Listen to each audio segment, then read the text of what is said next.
সংকটকালে বাংলাদেশের পাশে আছে ইউরোপীয় ইউনিয়ন।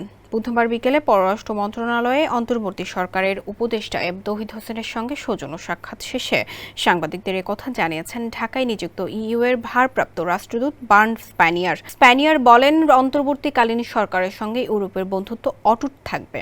এক প্রশ্নের উত্তরে তিনি জানায়, বাংলাদেশের কোনো রাজনৈতিক নেতা ইউরোপের কোথাও আশ্রয় চাইলে তা সদস্য রাষ্ট্রগুলো বিবেচনা করবে। কূটনৈতিক মিশনগুলোতে সশস্ত্র বাহিনী দিয়ে নিরাপত্তা নিশ্চিত করায় সরকারকে ধন্যবাদ জানায় স্প্যানিয়ার। এর আগে গত ৫ আগস্ট ছাত্র জনতার আন্দোলনের মুখে দেশ ত্যাগ করেন প্রধানমন্ত্রী শেখ হাসিনা। এরপর মন্ত্রিপরিষদ সদস্য ও আওয়ামী লীগ নেতারা আত্মগোপনে চলে যান। স্যান্ডেলিনা সো, রূপচর্চায় আভিজাত্য। পরে ৭ আগস্ট নোবেল জয়ী ডক্টর মোহাম্মদ ইউনূসকে প্রধান করে ১৭ সদস্যের অন্তর্বর্তীকালীন সরকার গঠিত হয়।